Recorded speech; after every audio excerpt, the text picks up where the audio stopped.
I don't know. I'm black and white. What is up, team? Welcome back to the Huddle, the number one podcast in flooring.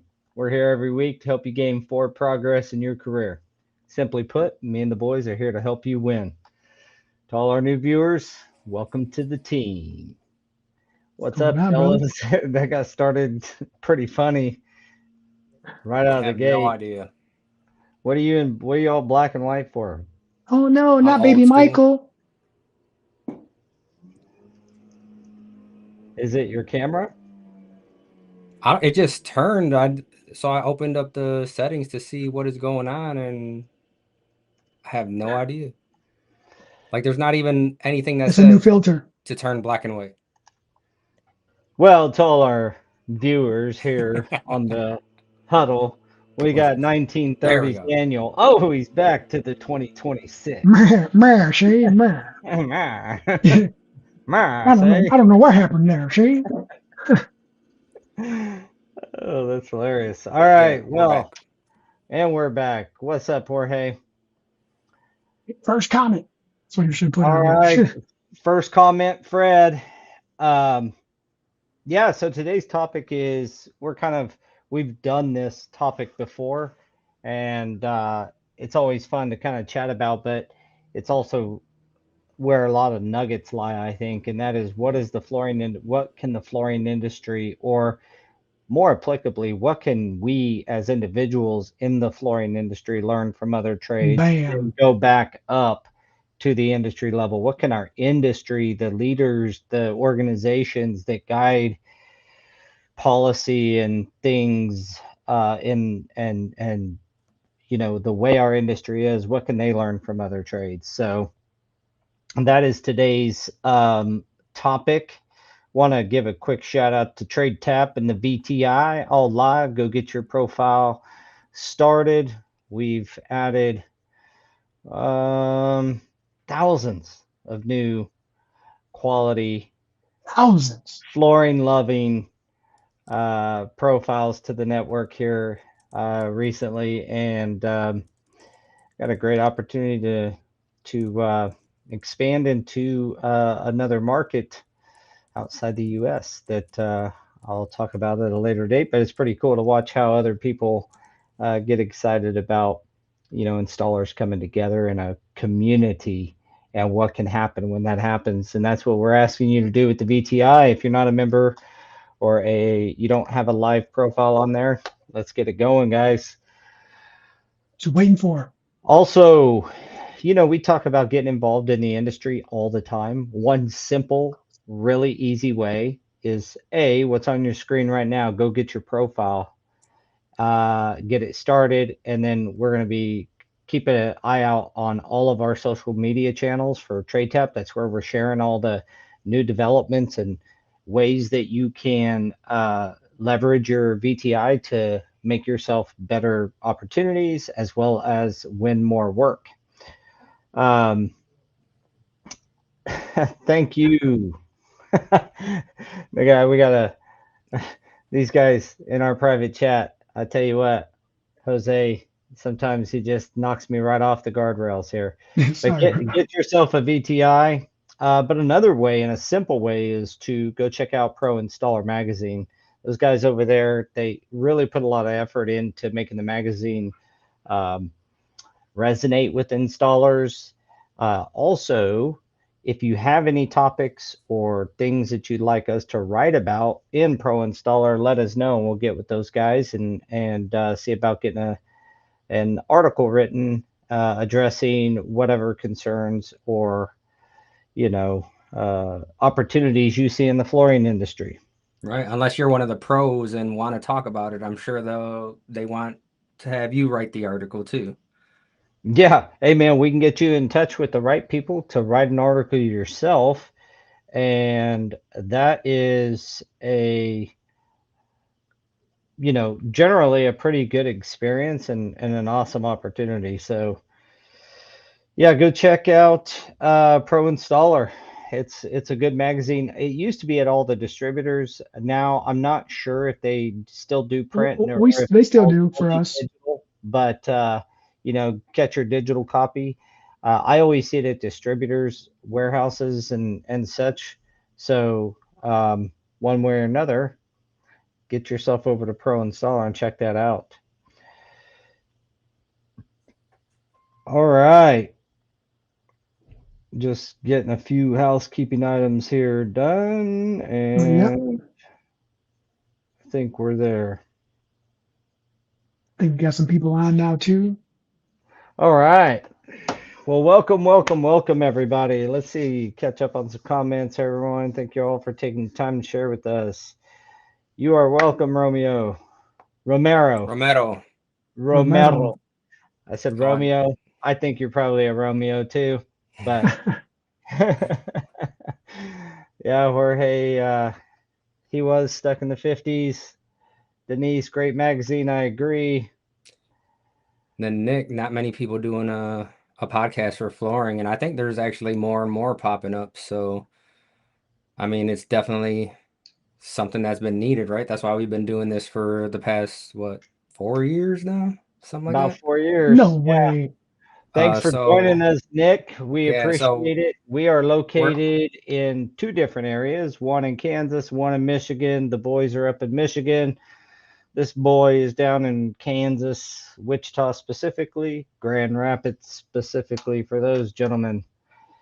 All right. Well, guys, Well, what we, can the let's flooring industry from an individual level? I'm just going to kind of take us up and down. So down on the like us level, the installer. And for anybody new in the audience, just to let you know, all three of us installed for many years. Sometimes we still do. We all lead a flooring company. Mine's in Kansas, theirs in Grand Rapids, and I think they have a better balance of commercial residential up there. We are about 95% commercial down here with a little bit of residential when we work with our designers and such. when you can't get away from it. Well, yeah, that's right. When you can't avoid it. Um, I've been in flooring since '99 as a owner, and '95 as I started as a helper in '95. So been doing this my entire adult life. Love the industry. Don't always love all the things the industry does, but I do love what we bring to the table in construction and what that means when it's done right. What it means, and then what it's like to, you know, I also enjoy I talked about this in the last podcast, I think, but I love standing back and seeing the work after it's done. And now I take pride, that same feeling kind of comes out, that I say pride, that proud feeling of my guys when I get to look at their work when it's completed. And so, yeah, it's pretty awesome. Thanks, Roland. I'm catching up with you, buddy. yeah. And it really brings it into perspective when you say my entire adult life, because guess what? Me too. Dang. Yeah. And way longer than that for me. Yeah. Yeah, you started as an adolescent. Yeah, Yeah. back before I could even think about having facial hair. Back before they told you contact adhesive was bad to sniff. No, I'm pretty You sure mean you guys have always known that. You just didn't getting tell me. getting under broad loom up a set of stairs that's been contact cemented already is not good. Yeah. For I some mean, reason, it makes me hungry. Tired and hungry. Well, to address the topic, Jose, kick us off. What's your Yeah. thought on an individual level? What is the, flooring installer or an electrician? Well, first off, like this is let's just go back to when I was an installer and then what I could see. Right, I could see that everyone around me was uniformed. Right, everyone around me is uniformed. They had a structure. There was an obvious hierarchy on how they started, and it didn't click until obviously later on what that was, and that was called structure. Everyone had some type of structure and guidelines to follow that gave them a title that gave them their daily tasks. And I think looking back, that was well, we missed that. I missed that when I first started. Didn't really know. Just kind of whoever was the best that day was doing that type of work. And realistically and honestly, we didn't really have that type of structure when we started preferred flooring, right? So moving into, and that was many years into it. And I think that we're still missing that. I see a lot of people are still missing that. And even if some type of structure is provided, the understanding of the hierarchy and the structure is missing. And maybe it's installers, flooring installers are kind of freelance, even whether they're subcontractors or employees. It's kind of was it dog eat dog world, man versus Well, man, woman versus woman. Kind of I'm better than you at this, so I should be in charge today. And it's like we're missing that structure from day one, is what it is. um, I think that is certainly true, especially when you maybe put the whole project into play. So we're missing structure and getting the time and space and things like that that's needed to do our jobs too. I mean, it's a different type of structure. I get what you're saying. Do you think that it's missing structure or just missing culture? And one thing to point out in flooring is there's really 4 to 5 distinct different floorings, right? And you can be an expert in one and Yeah, absolutely not even know what to do with the other. You could be so there's a little bit of that struggle in ours where electrician, except for if you have like industrial versus commercial. versus residential. Yeah, But and even commercial and yeah, residential, commercial guy can go wire a house no problem. And yeah. it's more like, you know, standard. Whereas you could, so I'm defending us a little bit here because Oh, that's fine. Yeah, have a let's little do bit it. of different structure, like who's in charge. Because, dude, if you're doing a sheet vinyl job and you got a great sheet vinyl guy, but he's not the senior person, um, then you got to have your sheet vinyl guy in charge of that job, especially if he's Hmm. awesome. And so it's kind of tough when you have carpet, really two multiple different carpets. I know guys that do carpet tile that That who won't touch doesn't, broadloom. but won't Yeah. touch broadloom. Guys that touch broadloom but won't touch anything woven. You start to say jute or anything, they Or start natural fiber, running anything. natural, and they've already left your building, if they know what it even means. So there's so many distinct skill sets within flooring that makes it tough. But So let me add to that. Because of the lack of structure, there is unless you have someone who says, "Hey, you're starting learning this," then you're right. We have too many different products, too many things to learn about in the commercial industry, and that's probably why it's scattered. You kind of get thrown to the wolves. We got to have this job done. We have deadlines, and you're absolutely right. There is no. We should learn uh, this one first, and then as we learn this and get better, then we'll graduate and go. There's no structure as far as where to start in the industry. As a brand new installer, laborer, helper, Yeah, there and it's is. different well, for Demo. there is. commercial. Well, there Demo. is, yeah, there is now. But I'm saying when I started, there was nothing in place for that. And and you could take a commercial guy who's been 2 years in and then go right into residential, and you're starting brand new again, right? Like Brand new.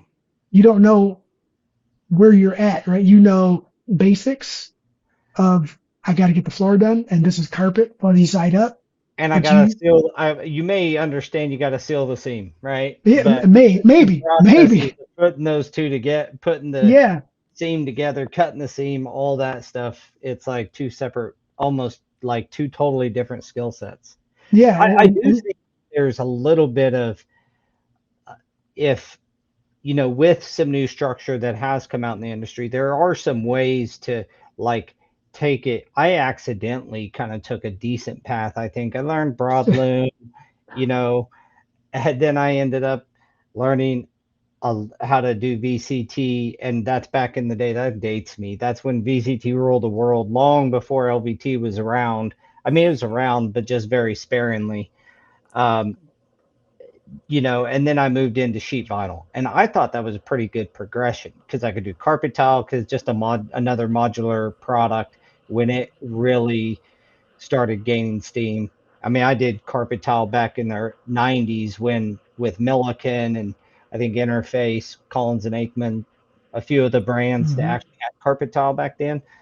But going from broadloom carpet to VCT and I'd say quartz, modular, Fritz tile, all that resilient modular, and then moving into resilient sheet. That gave me a good understanding on how to do almost all the flooring. The only thing I never really got into is ceramic tile. I certainly understand how it's done, but I don't, I couldn't do it very well.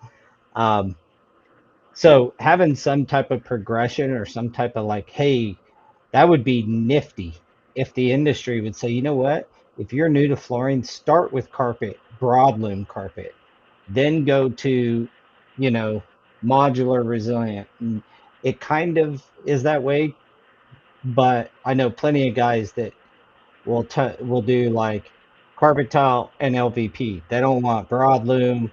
They don't want Man, anything to do with any like quartz, anything harder than LVT to install or LVP. They don't want to touch. And so I think we have these skill gaps throughout all these throughout installers that really shit for us, it's really important that we know what each one of our crews are capable of. But that progression is not an industry driven thing. That's more individual, isn't it? it is, it is, and yeah, that's what I was alluding to is the order of importance, and they're just it just wasn't there. My first day, I was a demo guy. It's like, yeah, rip this up, and you just tear it up. Like, no, you have to be careful. You can't peel the drywall. You can't do this. So you got to be careful. And then tear those steps up, and it should be really easy. And then it was unitary, contact it on, Eeh. and I hated my life.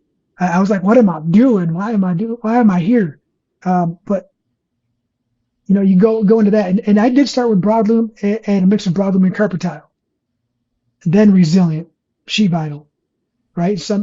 And then Forbo or linoleum, right? And then back to broadloom, but more pattern, and then it was back and forth, and it was just so, Well, you you know, guys still, I'm sorry to interrupt you, but you guys yeah, still kind of do have that approach because I know you guys went to a natural fiber hmm training, maybe even a certification within a year here. And you're kind of known for being awesome sheet vinyl guys, but you're over here doing natural fiber stuff, which is super cool. But you guys still kind of have that approach of like, we should know what's going on out here, and It's because if yeah, we don't know and we're the ones that are selling it and we just have someone just going to do it, like if I don't know what's wrong and what's right, then they can just go in there and butcher it up and we'd have no idea. hmm And that's why we did it, right? And it's not that I wouldn't touch it or anything. It's just I want to know what I'm touching. yeah. So And would you what the one thing, and I only really wrote down one thing, but the one thing that I kind of harkened it back to is across the industry, you certainly have pockets of pride, not in the bad sense of the word pride, but like accomplishment, that good feeling of accomplishment uh, in installation, flooring installation, but it's the best guys of the best guys that have that. You know what I mean? Like it's not across every installer to have that pride of their work and pride of who they are. They're a floor layer or a floor technician, however you want to say it. But you see electricians out with frickin' you know, local 570 with a lightning bolt in the fist. There just seems to be a little bit more pride around, some of the licensed trades, really. Like, Right. And so you just brought up a good point, and that's where like the structure and the progression is. It doesn't. The other trades have that. They have the standardized. You have to go learn. It doesn't matter union or not, right? You're starting here. You're pushing a broom. You're the gopher. Go for this. Go for that. You're the laborer. You're going to play cleanup, and they start gauging you as an employee on where you would succeed more. And if you start absorbing and picking it up and applying, uh, then those are the guys who progress. There's a couple dozen guys that we worked with years ago before preferred flooring that are in leadership roles now, right? And they are running the entire projects, or they are overseeing the bidding process, right? They're the ones sending us the conceptual bid invites now, and it's just like that's pretty awesome to watch their progression from pushing a broom to being in charge, making the calls, to now being behind the scenes and helping those individuals move up the ladder. And I seen Jimmy's little post, little thing there about His the comment. hoser burning seam. 100%, dude. I did, and here's what he's referring to, so everyone knows. We were taking a certification class together, and I thought I could do like 5 things at one time: talk on the phone, schedule things, talk to the guys, do some double stick, do some other things, help other people with some other seam, some hands on. And I put my seam tape right next to the seam, and I burnt the tape. I was using the dude, I always forget. I Cool always want to Glide. call it, yeah, the Cool Glide. Using the Cool Glide, and I burnt it. And I was like, and then we left, came back from lunch, and they're like, who did this piece? And I was like, I don't know. They're like, they didn't even put the tape in the right place. I'm like, ha ha ha ha. I It did was Oh an wait, area. that's I did mine. an That's area mine. I did an area rug with Cool Glide and Milliken carpet tile, 3 meter by meter carpet tile, and Cool Glided it all together because they wanted uh, area rug to match the Oh, rest of their facility carpet. It worked perfect, dude. did it? Awesome. Yeah, you can literally seam, and you couldn't tear that seam apart, I hope and you not. don't have to seam seal because it's carpet tile. And yeah, did a like a 14 by 30 something, and then I had a guy come out and serge it in the field, and it looked like a damn area rug. It's a bunch of carpet tile. Anyway, They all don't know why stayed I told together. that, other than it's kind of a cool story. Hey, but Jimmy, it looked good when I was done with the repair, brother. I didn't let it defeat me. So Nick says, I'd love to hear your perspective on what makes a project get done successfully and what the biggest problem you've seen that leads to project issues. So on the you project want to take a management side. stab at that? Not installation, but more on project management. Yeah. Okay. Good. And So it's you kind of want to what we hit talk that about there, all. Daniel? Yeah, it's kind of what we talk about all the time. It's that communication piece, right? And I mean, until we started bidding our own jobs, I had no idea that in every single bid package there was literature that said that you had to follow it, by manufacturer specifications or by ASTM. I had no idea any of that was actually in the literature, and I'm sure many people out there right now don't know that either, but it's actually in there. And if you don't pass this information along, it's a lot of it can dwindle all the way down to you it being your fault because you were supposed to know, right? But um communication, this reducer goes here, don't use this reducer here, this one goes over there, something as simple as that. And it's down to the color, right? This color over here, that color over there, this base over here. And it's Yeah, that when kind of things are leads to, dumped on you, like just here's all the stuff, go do the job, and you don't as an installer go through everything and then start asking questions. That's it too, right? Because we can give you all the information, but unless you're looking at everything and actually going like, okay, well, why is this like that? Then you don't really know. yeah, the very first part of his question is perspective on what makes projects get done successfully. And I think that communication is the number one Yeah. thing, but that is only valuable if you have planned. So planning, so you have some stuff to communicate, the Yeah. proper stuff to communicate, proper planning of the jobs, and being able to lay that out and get that information into your installer's hands. That is number one path to success. PM needs to know the project, all the materials, what's going into it, and how it should look, and they have to have a working knowledge, at least a working knowledge of the installation process, and then be able to pass that on. And I also think that sharing with your installers the installation instructions, even if they know how to install that particular flooring, with TradeTap, we are able to add that all that information as well as documents showing different transitions go here, here, and here. Hmm. This color means it's carpet. This is the carpet.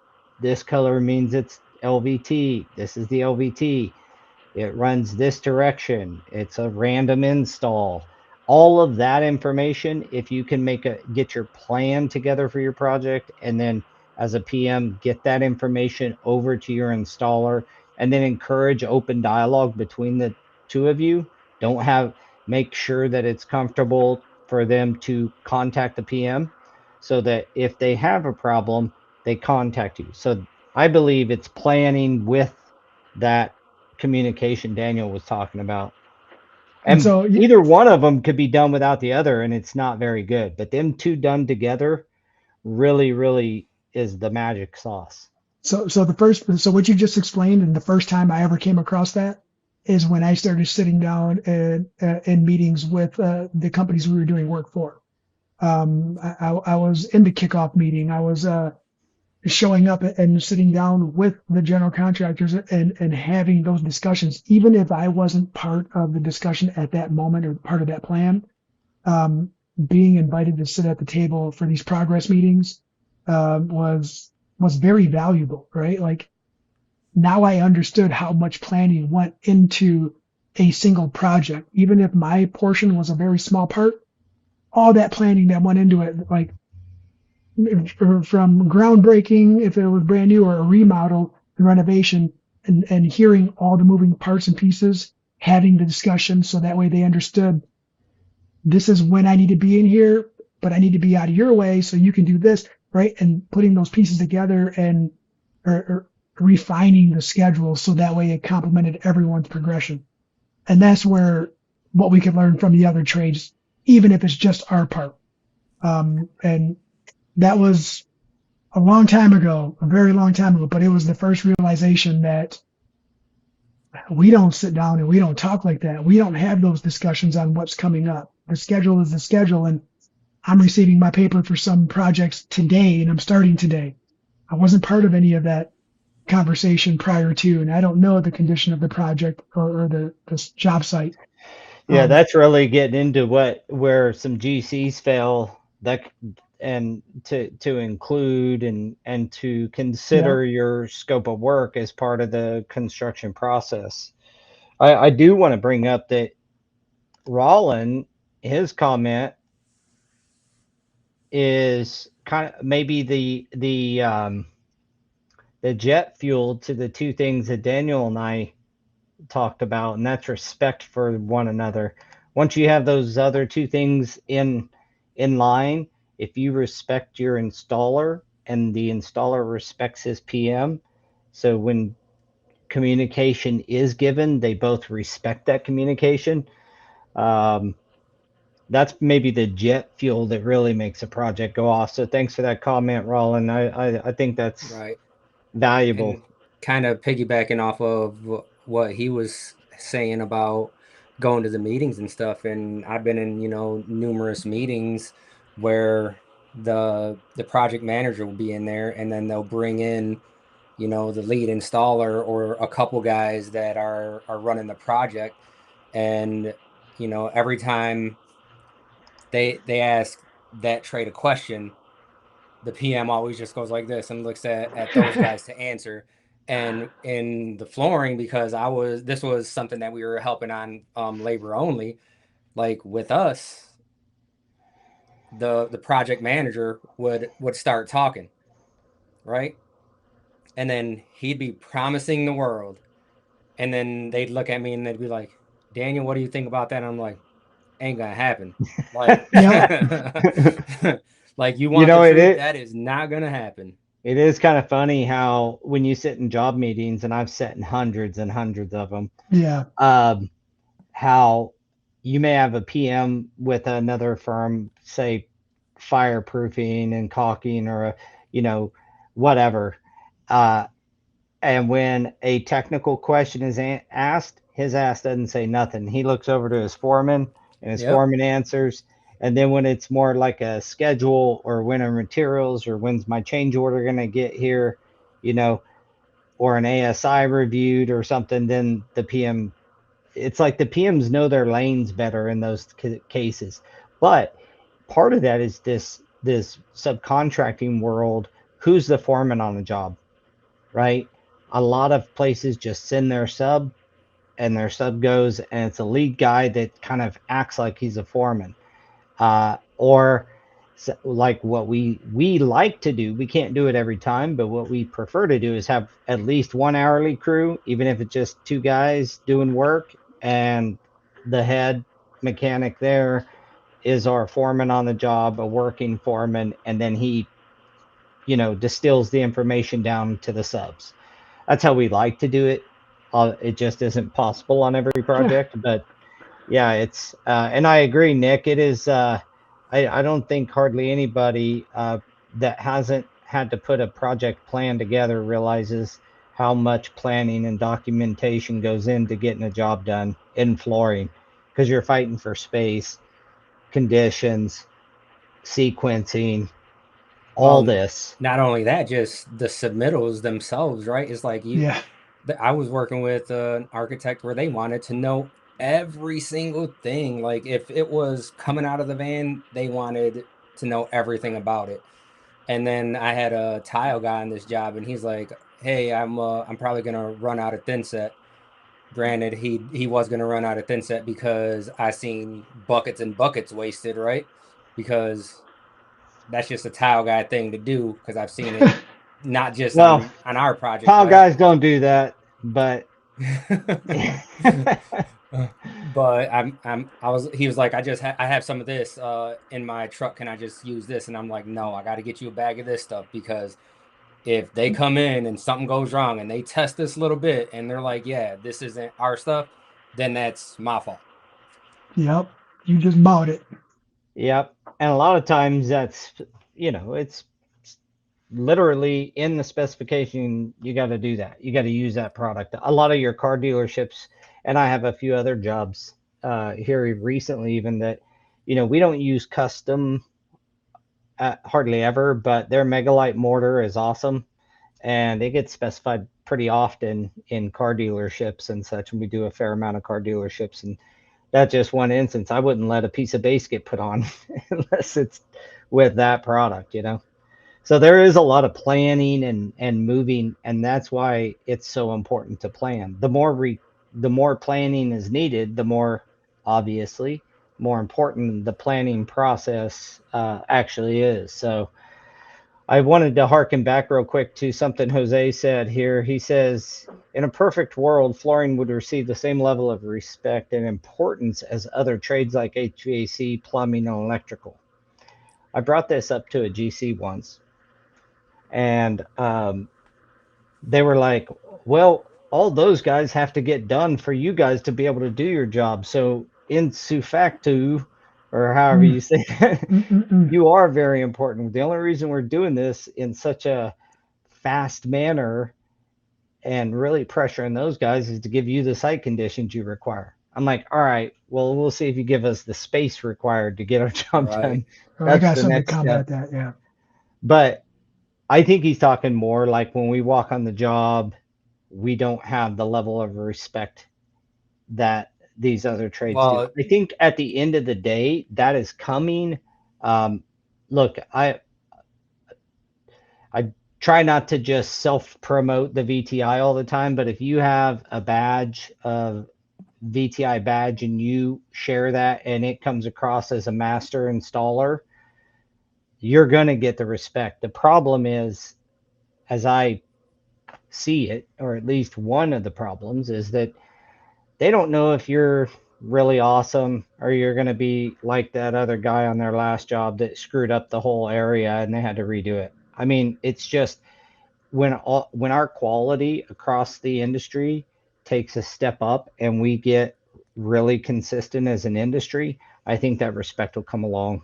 right, because like Hoser was saying earlier too, it's that progression that they have, and you can be an electrician or in HVAC and be, an apprentice, a journeyman, a master, and no one argues with that because you've had to go to schooling for all of those levels to get up to there. So they know that you've had to pass some stuff. With flooring, it's just like, yes, I do flooring. I got a pouch. I got knee pads. I do floors. Yeah, and that's So the great fight of the good installers is that you're out there competing against guys who don't know, and no mhm. one else knows the difference between the two of you, which is again why the VTI was ever created in the first place, was to give clear separation there. Right. Nick So asked a question here. Take that one, Daniel, would you? Yeah, if we sub out installation or keep it in-house, and everyone here does a mixture of each of them because I think, like, again, going back to the previous conversation, there's just so much in flooring to know that you can't be a master of everything. right, and even you know how to install the majority of the products you're working with. There's somebody out there who does it every day who's going to be more efficient, proficient than you are. If we shift gears and we start installing all of our hard tile and doing all 100% of our residential, we're not going to be as quick as someone who that's their primary source of income. They do that every day. They're going to know every trick. They're going to know all. They're going to know how to stage everything and fight through that progression a lot quicker than we are. Well, they touch the Uh, product all the time. They have the yeah. tools, and I mean, one of the reasons I never tried tile is or did tile was the few times I did it in our company's early years, I freaking had to go buy a freaking breaker board, and I didn't have the stuff to even do it. Like, so to answer your question, probably super direct, Nick, as an industry, I don't know if you're in the industry or not, but as an industry, about 87% of every bit of flooring that you've walked across in the last 30 years has been done by a subcontractor. Hmm. Now, they're like us, my flooring company in Wichita, as well as I know Preferred up in Grand Rapids, we both have a mix of in-house W-2 employee installers and subcontractors. I think they run probably more of a hourly, employee installer Yeah. house, and then supplement where they need. We have about 8 or so in-house guys. We'd like that to be 12. Um, but and then we sub everything else out. So probably about that percentage, 85% of our work is probably subbed out. And I want to touch base on that. That's read Mike's comment before you go Oh, anywhere. Tell me that's not true. yeah, oh, dude. That you know, makes me chuckle. but that holds a lot of weight too. What he just said, because that is goes back to You were what we were supposed to read just. it for the people that can't read it. Oh, my bad, my bad. It says, I love the first day on the site. And all the other trades find out how far they are behind. And yes, yes, because we don't plan properly for the most part. We just kind of get that work order and then show up to the job site. We're here to do your floors. We're on the calendar. We're on the schedule. Everybody forgot because they're behind, right? Something was on back order and it pushed everything back. Well, I've So, literally had GCs tell me, "Well, we just need you to show up because It's it gonna puts push all the everyone. other subs on notice. It pushes yeah, everybody."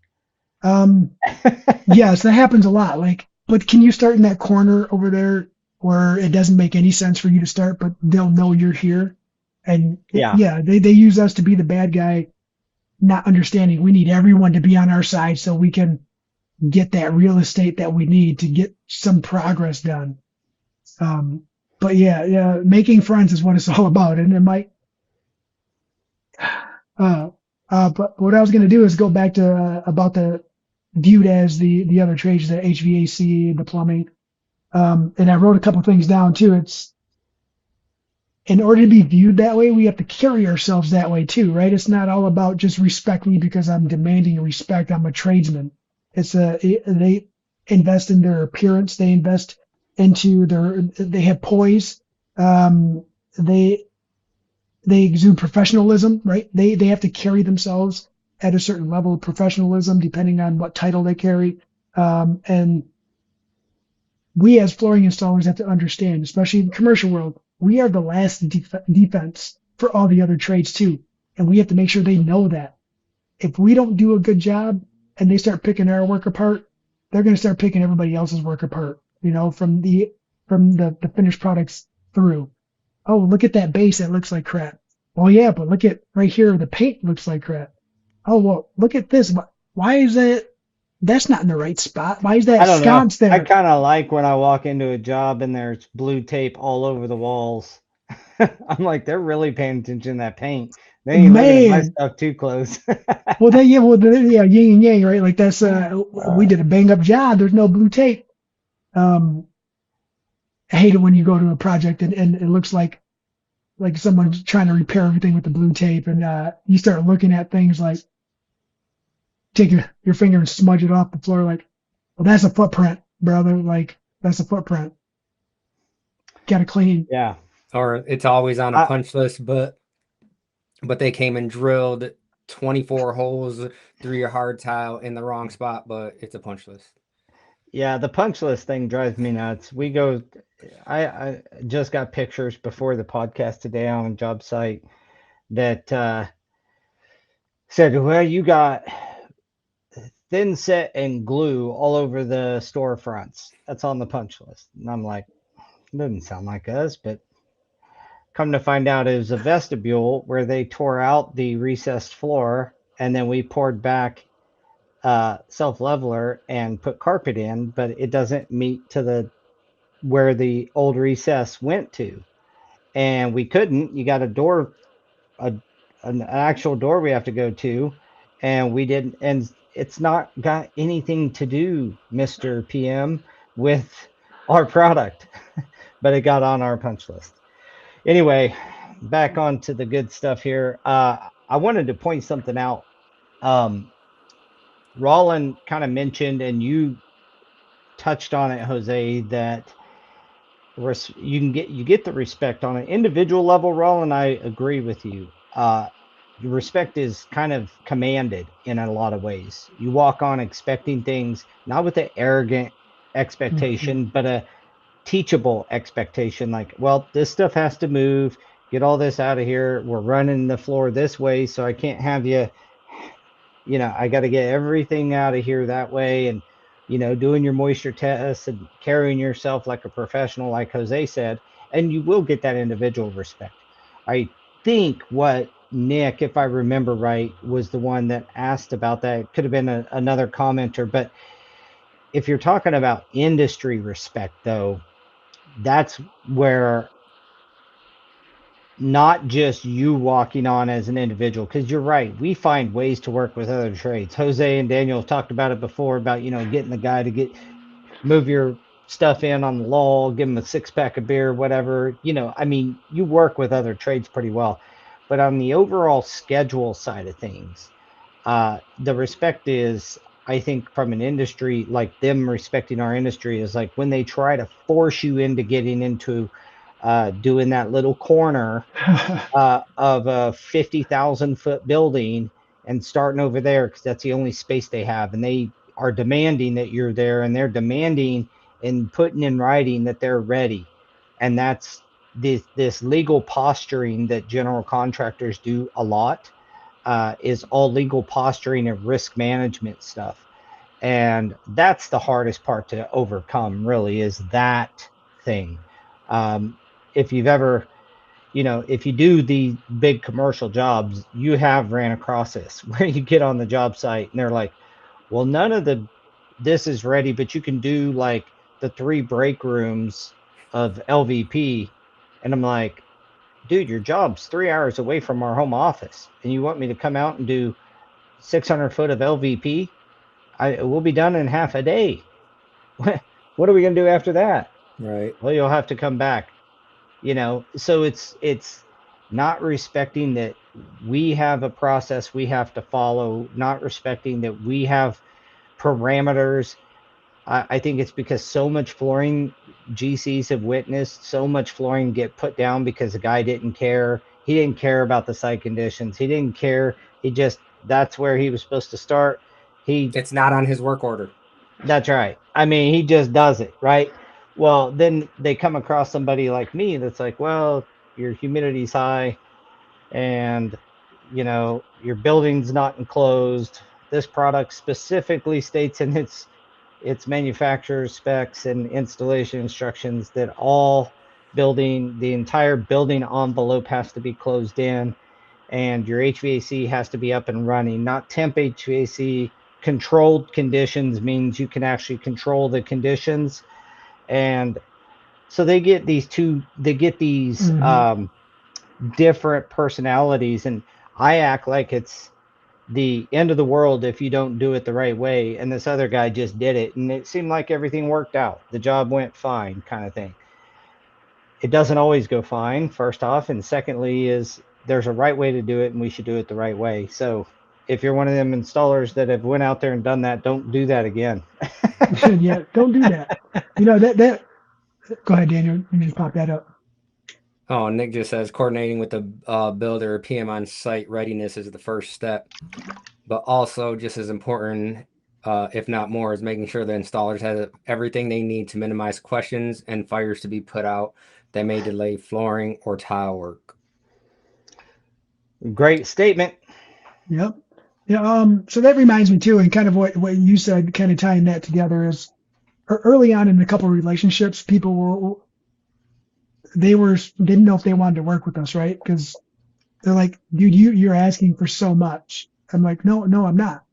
It went from you're asking for so much out of this project before you set foot on it to I like working with you because you're so detail oriented, right? So it went from them having this like nobody else asked for this, nobody else asked me these questions or expects this to be at this stage before they step on the site to we have Jose and Daniel, we have preferred flooring doing the install. We need to make sure that we're at this point before they show up Yeah. because And they will keep. a lot of it was due to, us being crybabies, but then also showing up and being like you said, you want me to do a half a day's of work? Like, this is wasting my time. You could have just waited another couple weeks and then gave me this whole area.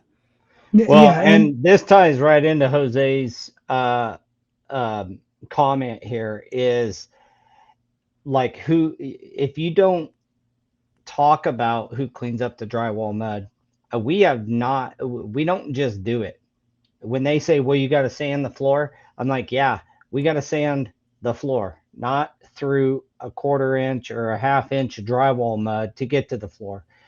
I Or if you don't have to get, sweep anyways, just sweep up their mess. yeah, well, if I don't get, if you don't want me to get patch, self leveler, glue, all other kinds of stuff on your wall before it's painted, or in your drywall joints before you, you know, fill them, well, then you should not. It's the same It's thing. common sense, but they just are so used to doing it. I would say, Jose, if you are just make sure you push back. We actually try to write in that the rooms are free of all debris and broom swept before we take them over. We don't always get that, but we try to get that in our contract. I have a 4 o'clock, which is why I jumped Yeah, in. I've got to jump off here and let you guys finish this thing up. Uh, Great conversation, everybody. Paul, did you create your own SOPs, or is there something you follow and hire someone to do it?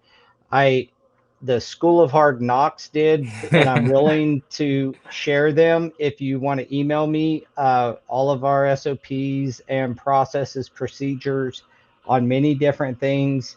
The School of Hard Knocks built it for us.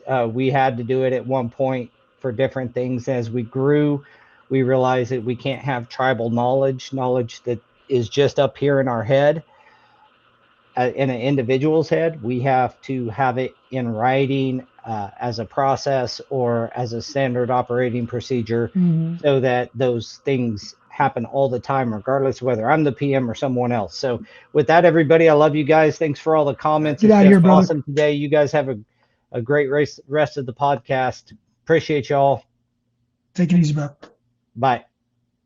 So, yeah, Paul shared his SOPs with us a few years ago as well, and that was also when we came to the realization that we were missing things. And I think Daniel learned and said to me, like, through the mastermind class that you did with Kyle, right? Like, we got to where we're at on accident because we didn't have the proper planning in the beginning. We didn't have the foresight to write down processes and procedures or SOPs, so that way we could duplicate what we were doing.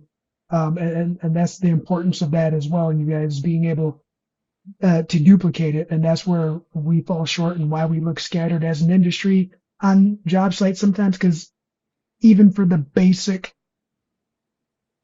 stuff like showing up to a job site, what do we do when we show up to a job site? What is the first, second, third things we do, right? Like, we well, didn't have that. Um, and lack of communication from the top down was part of it. yeah, and that's something that we don't get either is before the drywall goes up, they have to get it inspected, right? And then you move on to the next thing. Yeah, Plumbing, the concrete doesn't get poured unless that plumbing is already inspected. You can't move on to the next thing. With us, it's like you were saying earlier, it's using us to push everyone else. yeah. And I think like other trades just don't realize how hard it is, because I was on a meeting with one of the construction companies the other day, and they had one of their procurement people on there, and he was like, to save money, you can just only buy from one supplier, like cut everyone else out and just do one supplier.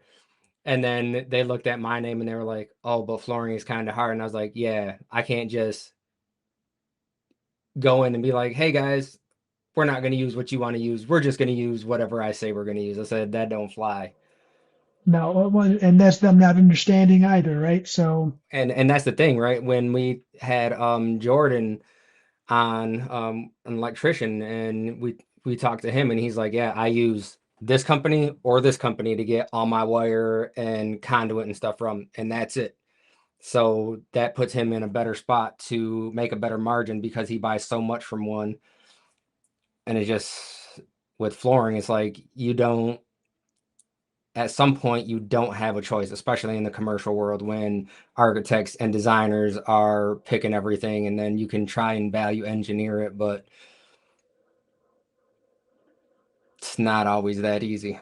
no, it's not. And when the material is already predetermined for you, and you try to value engineer and go outside of those specs, if they allow it, you're not making friends with the rep who worked very hard to get their product in to the designer or the architect to get them spec right. You're not making friends with them. So the next time you try to call them and lean on them to get pricing, you know, You know, it's a dog eat dog world. Like I said earlier, it's not going to be so favorable, and it's hard to stay consistent with one manufacturer and keep everything in line through the same distributors or providers.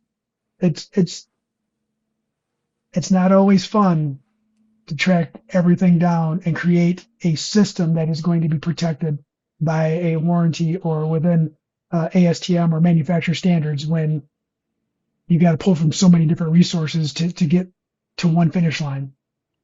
Right. So Nick asks, we've been doing flooring for a long time. He's curious to hear the best tools and systems that have come along and how we've changed how we operate the store. And I Well, think that sounds like this is another a whole podcast. podcast episode right here. Yeah, brother.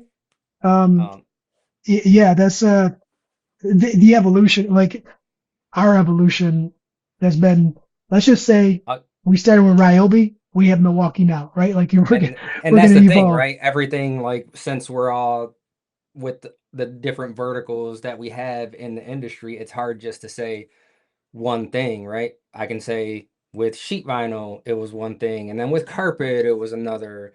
And then even on the carpet side, it's the lift systems and stuff like that. So it's not just an easy answer type thing, but we can definitely talk about it in a later podcast. Yeah, so As far as so the way we've changed with operating the stores, just in general, is, I mean, we went from, you know, um, trying to word this correctly, even though it's not correct, but a 1099 employee, right? Which there is no thing, to actually having W-2 employees with benefits. And I think that is one of the biggest changes that we've done in the past. I mean, and that was over 10 years ago. there it was. It's the progression, right? Like when we started as DBA and then evolved to LLC and right and then switching from 1099 to actual classifying employees. We learned that from other companies, other trades, other flooring companies who how would we want to be taken care of and treated? So And we also seen that progression too, like the thing that we want to bring to the industry from those other trades. It's you start here and then you go here, and without setting it up a certain way, it'll never happen like that. But that is, I think, one of the biggest things that we need to start taking into consideration in our trade is what you started with, and that is, okay, where are we gonna where are we gonna start with someone, and what is the progression throughout their career in order to go from and I'm just saying that these words, I'm not saying that this is what they're named, but from an apprentice to a master. right, got to get some a starting point and some experience and learn, absorb, and implement. But we're getting to the end of the podcast, everyone. I think we're at a good spot to kind of shut this one down. Um, but yeah, this is a good talk, and thanks for all the comments. Really appreciate it. And if you guys haven't already, well, first off, go ahead and scan that if you have a second. Get that on the radar if you're not already there for Trade Tap. But if you haven't already, like, dislike, and share. Daniel knows all the platforms that we're on. Oh, Apple Podcast, Spotify, TikTok, YouTube, Facebook, Instagram. all the things. Makes it easy to find a conversation piece. But that's all I got for now, Dan. You have anything else? No, it's just thanks for everyone for listening, and let us know, Nick, we definitely appreciate your comments today, and we're gonna put that down for a future podcast. And if you ever want to come on and talk, definitely reach out to us, so that way Yeah, for sure. we can get you on here. I mean, sounds like you got a lot to talk about, so might as well get you on here. Hey, and we're not above learning, man. Like we love to learn, and we we don't know everything. We just talk about the issues that have come up or that we see coming up or that we've Right. experienced. So Yeah, Jose, we're on Spotify too.